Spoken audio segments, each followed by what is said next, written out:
सभी को सादर जय गुरुदेव। आज मैं आप सबके समक्ष जो है अपने मन की बात कहने के लिए आया हूँ कि मैं दिल से ये चाहता हूँ कि किसी को कोई कष्ट, बीमारी, रोग, दुख, तकलीफ ना हो। सबके पास खाने पीने के लिए भरपूर वस्तुएं हों, सबके पास नौकरी चाकरी रोजगार हो। ये मैं आज दिल से मालिक से प्रार्थना करता हूँ कि ये दिवाली पे जितना प्रकाश हो, जितने पटाखे आप लोग फोड़ें, उससे कई ज़्यादा प्रकाश आपके जीवन में हो। आपके जीवन में कोई दुख तकलीफ, कष्ट, परेशानी, तनाव, डिप्रेशन आदि बीमारियां, हार्ट अटैक जैसी बड़ी बीमारियां, आगे आने वाले ख़राब समय से आप सभी लोगों को मालिक बचाएं और सभी के पास खाने पीने के लिए, पहनने के लिए भरपूर वस्तुएं हों, कपड़े हों, मकान हो जिसमें आप सभी लोग ठहर सकें, रह सकें। आंधी पानी और भूकंप से आप सभी को मालिक बचाएं और आप सभी के जीवन में कभी कोई कष्ट ना आए। इस तरह की प्रार्थना आप सभी के लिए मैं उस मालिक से करता हूँ। तो इसके लिए हमें भी प्रयत्नशील रहना पड़ेगा। इसके लिए हमें भी जय गुरुदेव नाम की ध्वनि करनी पड़ेगी, क्योंकि जय गुरुदेव नाम वक्त का जगाया हुआ नाम है। और परम पूज्य स्वामी जी महाराज ने कहा था कि ये मुसीबत में मददगार है। तो आप सभी से अनुरोध है कि जय गुरुदेव नाम की ध्वनि करते कराते रहें और इसको बिल्कुल हल्के में ना लें, क्योंकि ये जब परीक्षा शुरू हो जाती है तो परीक्षा की तैयारी तब नहीं की जाती है। परीक्षा की तैयारी परीक्षा से पहले की जाती है। एक साल एक विद्यार्थी अपनी कक्षा में लगाता है, मेहनत करता है, तब वो अच्छे अंकों से पास होता है। उसी तरह से आने वाली दुख तकलीफ़ों, बीमारी से यदि बचना है तो जय गुरुदेव नाम जपना है, जय गुरुदेव नाम की ध्वनि करनी है, नामदान दिलाते हुए लोगों को और स्वयं भी सुमिरन ध्यान भजन करते रहना है। क्योंकि ये बज रहा काल का डंका, कोई बचने न पाएगा, बचेगा साध जन कोई, जो सत्य से लौ लगाएगा। तो ये जो है सरल साधना सबके लिए सुलभ कर दी गई। दुनियादारी को छोड़ते हुए जय गुरुदेव नाम की ध्वनि करते कराते रहें। निरंतर उस मालिक को याद रखें जो पैदा होने से पहले माँ के स्तन में दूध भर देता है, परवरिश वो करता है। हम और आप निमित्त मात्र हैं, निमित्त मात्र भी नहीं हैं। इस तरह का भाव रखना चाहिए। ना कुछ किया, न कर सका, न करने योग्य शरीर, और जो कुछ किया मालिक किया और वासे भया कबीर।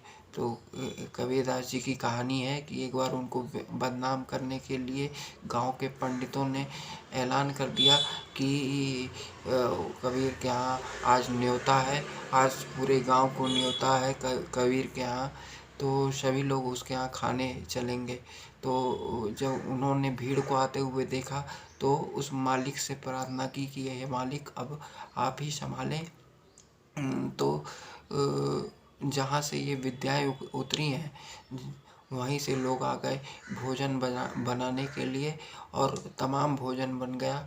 और कबीर की बहुत तारीफ हुई। सब लोग अपने पेट पे हाथ मलते हुए पेट भर भोजन किया और कबीर की बहुत तारीफ हुई। तब कबीरदास जी ने कहा कि ना कुछ किया, न कर सका और न करने योग्य शरीर, और जो कुछ किया मालिक किया, और वासे भया कबीर। तो लड़ाई झगड़े को अंतरात्मा से बंद करते हुए, ये मैं जानता हूँ कि ये बहुत कठिन है और ये मैं भी नहीं कर पाता हूँ, मैं आपको यदि सच बताऊँ तो, लेकिन अपनी अपनी गुनाहों की निरंतर माफ़ी मांगते रहें, शाकाहारी के प्रचार में लगे रहें, सदाचारी के प्रचार में लगे रहें, खुद भी शाकाहारी सदाचारी नशा मुक्त रहें और लोगों को भी बनाते रहें।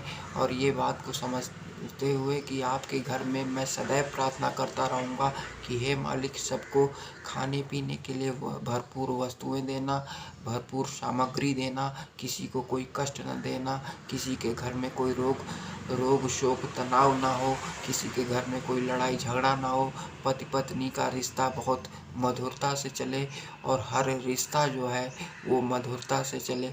इस बात की मैं प्रार्थना बारंबार उस मालिक से करता रहूँगा। और आप भी प्रयत्नशील रहिए, आप भी जय गुरुदेव नाम की ध्वनि करते रहिए।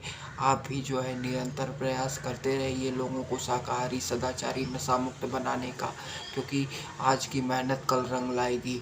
और आज अगर मेहनत नहीं किया तो बज रहा काल का डंका, कोई बचने न पाएगा। और बचेगा साध जन कोई, जो सत्य से लौ लगाएगा। तो ये इस बात को समझते हुए सतयुग का प्रादुर्भाव इस धरती पे जल्दी हो, इस बात की को समझते हुए शाकाहारी, सदाचारी, नशामुक्त लोगों को बनाते रहें, बीमारियों से बचाते रहें। जय गुरुदेव नाम की ध्वनि, मैं बार बार कहता हूँ कि जय गुरुदेव नाम की ध्वनि ही लोग अगर करते रहें तो शाकाहारी, सदाचारी, नशामुक्त हो जाएंगे। क्योंकि वो ध्वनि धीरे धीरे जब अंतर में जगह बनाएगी तो सबके रोग, कष्ट, दुख, तकलीफ, बीमारियां कटेंगी और लोग जो है एक अच्छा जीवन जी पाएंगे। आगे की महामारी, बीमारी, दुख, तकलीफ, कष्ट। और मैं एक बात की प्रार्थना और करना चाहूँगा कि जो विश्व युद्ध के काले बादल मंडरा रहे हैं, जो भी देश आपस में लड़ रहे हैं, वो अपनी जगह पे आ जाएं। लड़ाई झगड़ा किसी के लिए अच्छा नहीं होता है। और आप लोग इस बात को समझें कि ये उपदेश या ये बात मैं इसलिए कह रहा हूँ क्योंकि कल जब खराब स्थिति आ जाएगी, कल भगवान न करे कोई ऐसी स्थिति आ जाए तो उससे निपटने के लिए सब लोग हाथ मलते रह जाएंगे। यदि आज समझाया नहीं जाएगा तो बार बार चेताया इसलिए जाता है। स्कूल में मास्टर इसलिए समझाते रहते हैं कि बच्चा पढ़ ले, क्योंकि बच्चा अच्छे अंकों से पास हो जाए और बच्चे को परीक्षा का भय ना लगे। बच्चा जो है एग्ज़ाम में पैनिक ना करे। बच्चे एग्ज़ाम में अच्छे नंबर ले आए, बच्चे का भविष्य सुदृढ़, सुंदर और अच्छा हो। तो इसलिए एग्ज़ाम मास्टर बार बार समझाते रहते हैं। तो अतिशय रगड़ कर रही जो कोई, अनल प्रगट चंदन ते होई। तो ये बात समझते हुए और राम ते अधिक राम कर दासा। तो किसी की निंदा, बुराई, शिकायत बिना करते हुए सभी देश अपनी अपनी जगह पे आ जाएं और इस बात को समझें कि खून खराबे और बमबारी से किसी का फायदा नहीं हुआ और न होगा। और अच्छे समय को लाने के लिए जननी समझा नहीं पर नारी, और धन पर आए विस्ते विश्वारी। दूसरे की माँ बहन अपनी माँ बहन की तरह है। ज़्यादा आधुनिकता की तरफ आप लोग न भागें, क्योंकि ये पता नहीं अपनी संस्कृति से आदमी क्यों इतना ऊब जाता है।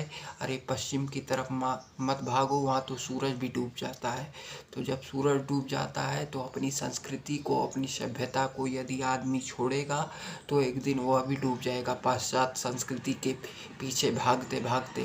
तो ये बात समझते हुए आप सभी को साथ साथ ये सादर सप्रेम जय गुरुदेव।